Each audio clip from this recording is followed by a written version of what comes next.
Hey there, viewers. It's Charlie. I'm back again with another Transformers review. And today's review is going to be on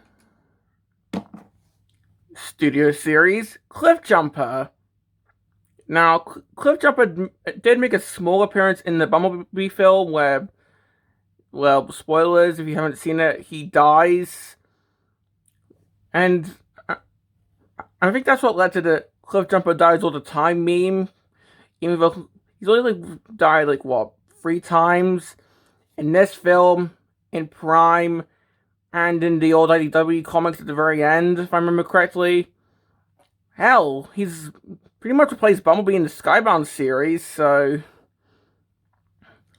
But yeah, this is meant to be Cliffjumper as he appears in the Bumblebee film.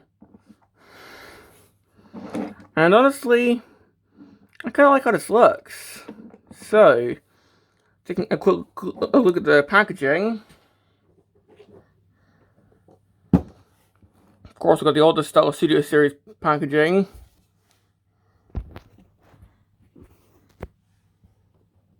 So we got a picture of Cliffjumper right there. It's number 64, which is also my favorite Mario game currently. Of course, he's from the Bumblebee film. Of course, got Cliffjumper right there. This side got a picture of his face. This side, I got a full-on picture of Cliffjumper. The back got him in both modes. Of course, big screen inspired. Cybertron Falls. Says what he does in the film. Of course, prior to getting cut in half by the Decepticons. And of course, he included backdrop, which we've seen with a lot of the Cybertron Bumblebee figures. So, yeah.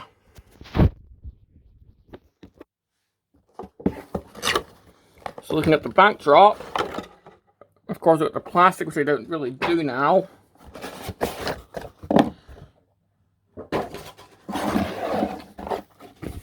And it's the same Cybertron scene that it's the Cybertron backdrop that we've seen with a lot of other Bumblebee movie figures. So yeah, we can just like pop them on there if you want. Although yeah, this is more intended for robot mode, so we'll come back to this.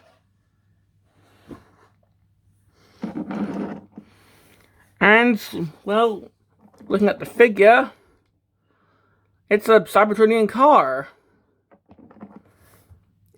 And I'm trying to remember if Cliffjumper did transform in the film, because this could easily just be a red version of B-127's vehicle mode, and that's about it. But this guy did actually come first. Yeah, like this guy came first, and then we got B, so it wasn't just Airfries. However, this is still a retool, because surprisingly, this is actually a heavy retooling of the off-road Bumblebee figure. Like, I know it's hard to tell in this mode, but once you see the transformation, then you'll see what I mean. Well, looking at this vehicle mode, like, this looks I just love how this looks. Like, the front, we've got, I guess, like a little front gunner right there. Is that a little front gun there? A front cannon? I don't know. But we've got the headlights there, which are replicated in the robot mode chest. We've got the stripe going along the front here, or the top. And that's all clear plastic, so that's got me a bit worried.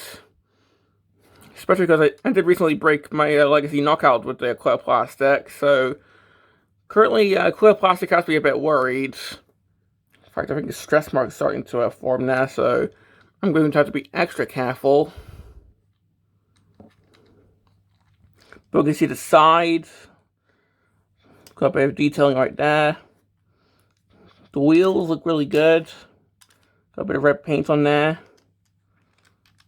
The back got some more detailing on there. Got the little spoiler section there, I guess. And the underneath is probably the first indication that this is a retool of Off-Road B. You can see and the arms are in a very similar position. But yeah, like most of this is entirely new. However, for the accessory, yeah, that's just the same gun that came with Off-Road Bumblebee. Honestly, it kind of looks like the gun that the Spencer came with. But how does this store? Because obviously you can't really plug this on the top here. There's no port. Well, what you're supposed to do is untap this, lift the entire top section of the car up, tap the SID, and then just tap everything back in. So it's meant to just go into the car mode. So what I'm just going to do is just tap this in underneath directly. Bit fiddly, but it can be managed. So if you'll just give me like a few hours, which I'm going to skip for you. There we go. So you can tap this in without lifting the entire roof section up. And it just taps in right there. So it just hides away.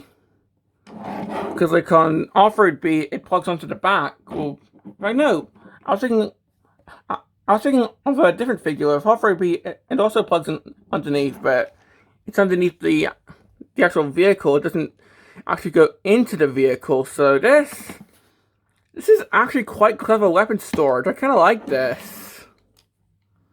I mean, I don't like how the instructions tell you to lift the entire thing up to plug it in, but again, like, doing it the way that I did can be quite fiddly as well, because it's not intended. But you can manage it. So, yeah.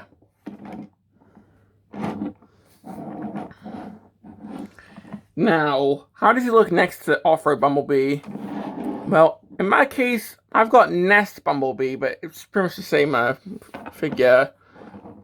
And we can see, just looking at these two in vehicle mode, you would never guess that these two are pretty much retools of each other. Because, of course, one's meant to be a Jeep and one's meant to be a Cybertronian sports car. Like, you would never tell that these are meant to be retools of each other. Like, the fact that this was achieved by retooling this, that's actually amazing in my opinion.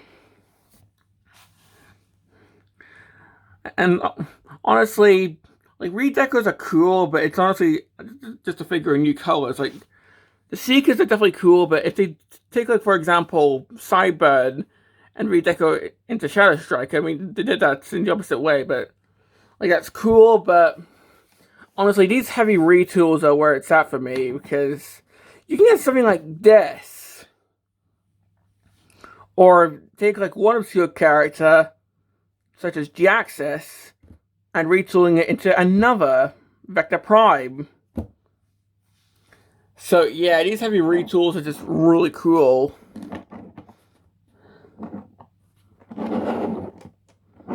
And plus, they tend to figure around, because this was, like, this is going to be the chest at robot mode, whereas this is the chest for this guy's robot mode, so they sort of tend to figure around. Like, dude, that's actually really amazing. I can't think of many retools that turn the entire vehicle around. I know that there's some, but I just can't think of them off the top of my head.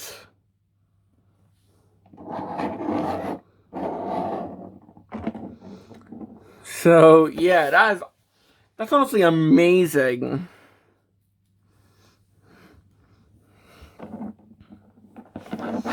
And yeah, you can sort of see, like, the DNA here. Like, this bit's the same, for example. The arms are the same.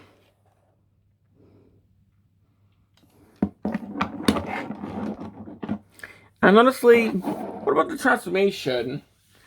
Well, there are some bits of the transformation that are taken from the off-road mold, but there's also some bits that are entirely new. So, if we just get this guy transformed.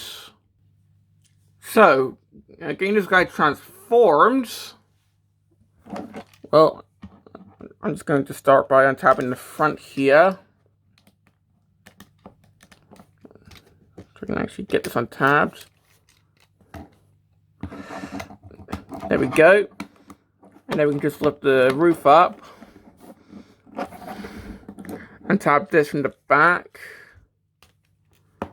There we go. And now we can fold all this up. And all that is going to be a backpack. Yep. This guy's got quite a huge backpack in vehicle mode. So yeah, that's a bit poopy, but anyway, we're just going to split the front, take the front wheels, and these are just going to collapse in, rather similar to how the off-road figure transforms. So these on top, and then this just nestles in right there.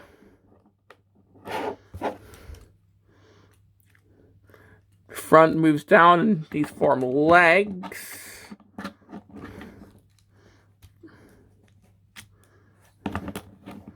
There we go. The side just untabs from here. And this just accordions down. Like so. And that forms the side armor for the legs. And that's the legs all done. And this next step is really similar to how Off-Road Bumblebee transforms. We take the back, just move that down, come in here, and we get the head out. Just splay the arms out like so. And then, see these little two prongs? These are going to go into these little holes right here. We can actually... There we go. Then just butterfly out the robot mode chest. Pushing the back. There we go. Spin around the forearms.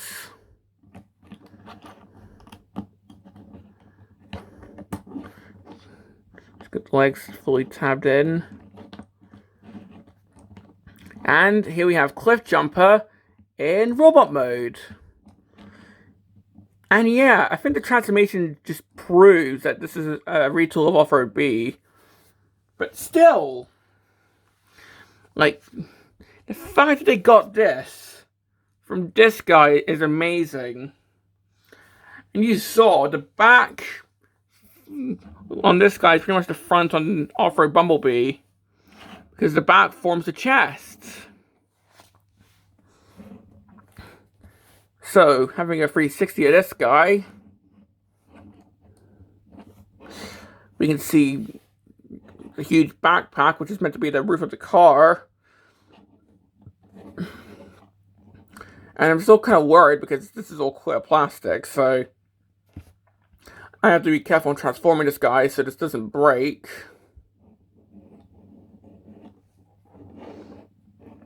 But while looking at the head, of course, it's quite accurate to the head that Cliffjumper had in the Bumblebee film, because, like, in the previous movie toy lines, because he did have movie toys prior to Bumblebee, he just wasn't in the prior films.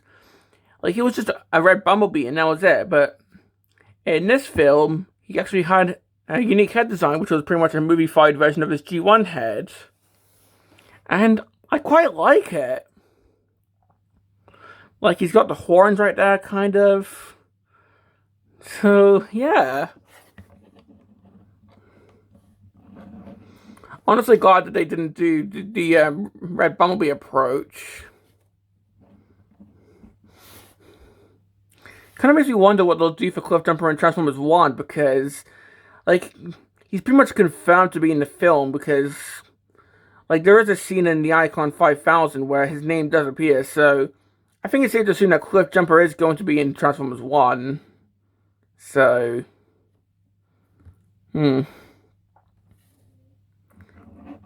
But anyway, looking at the rest of the details in robot mode, of course, we can see the headlights in the chest, there's obviously faux parts because the actual headlights are in the backpack. But still. Now, giving him his accessory. Of course, it's the same one that came with Off-Road B. And it just plugs in right there. Don't think he used this in the film because it's just a retool, so this is on the sprue, but still, this looks cool.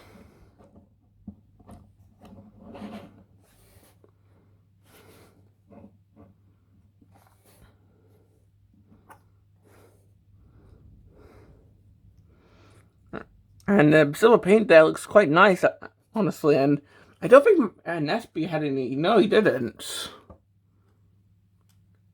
So that's a nice addition.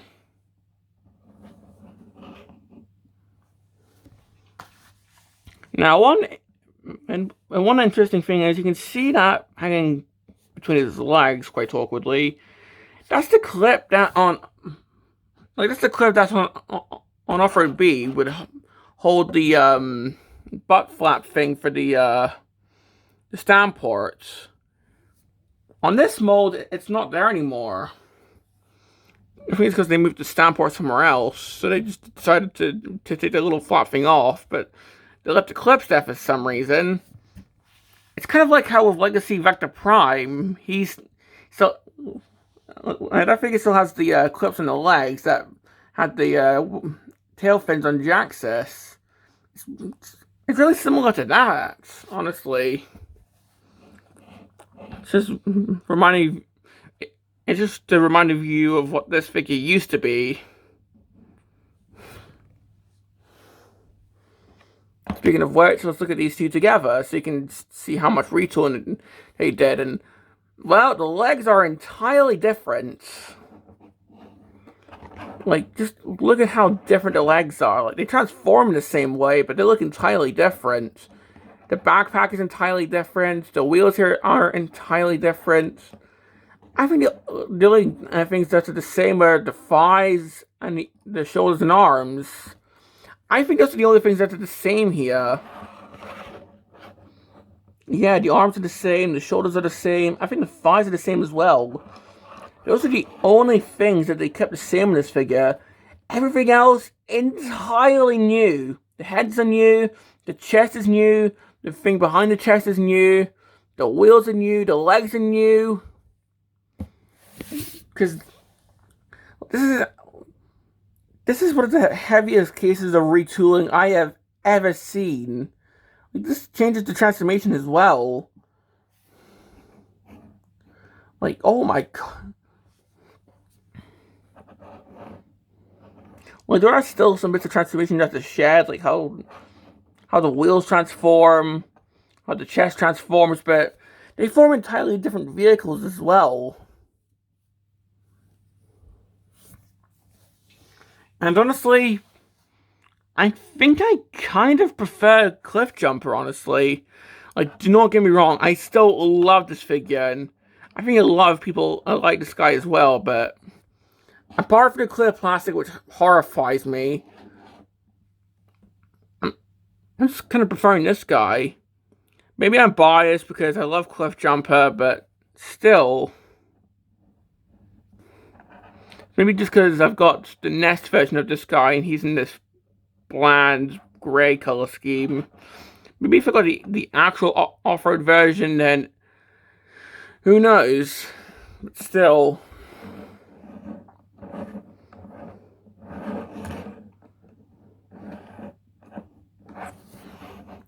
Now, finally, for this guy's articulation, well, he still has the little neck stand thing. Like, the ball joint here is on his head, it's on the neck, so there's that. But he can look side to side here. I'm pretty sure, yeah, the shoulders are on ball joints, they can move. He can T-pose. Elbows can move. Bicep rotation. Nothing at the wrist. Waist can rotate. He can kick forward, he can kick back, because I'm pretty sure, yeah, these are on ball joints as well. So pretty much full universal rotation there. Sort of got a knee right there. Do the splits. Foot can move. And a little bit of pivot. So, yeah. Quite posable. Although he can't split in half. So, there's that. So, yeah, that's pretty much all I've got to say about this guy. So, bringing him in with the backdrop. Which, yeah, he looks quite good with the backdrop. So, complaints with this guy. I think my biggest complaint is he doesn't really tab in that well. Like, you can see with this one, it's meant to tab in, but yeah, they didn't really tab in that well. So they're just, it's easy to knock them out and just flit them around, which is quite annoying.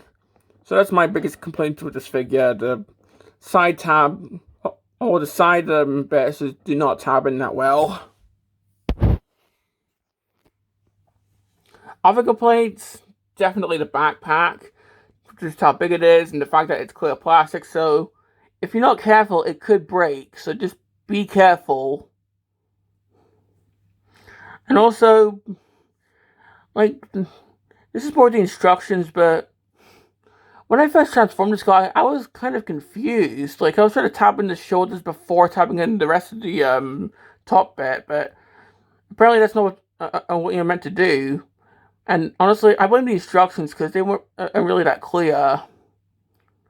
But, and in fact, I think my last complaint is the head can come off a bit too easily if you're trying to transform him, and trying to get it back into the ball joint is quite annoying. But yeah, those are my complaints. So, do I recommend this guy? Well, keep in mind, this guy came out a few years ago, so this is one of those figures where, if you find him, maybe don't spend a hefty price on him, because I paid, like, what, leader price for him? Like, I bought this guy for, like, what, £50, and was he worth it? I feel like I should have spent, like, what, maybe just Voyager price for him. I know he's a deluxe, but he came out a few years ago.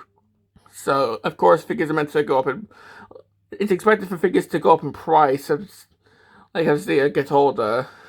So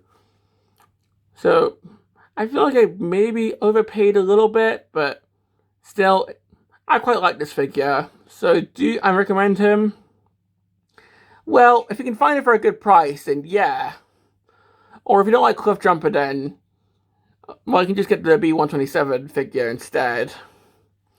But yeah, I do think that this guy is quite a decent figure. So yeah, that's been my review on Studio Series Cliffjumper. And this is Charlie Young, signing off.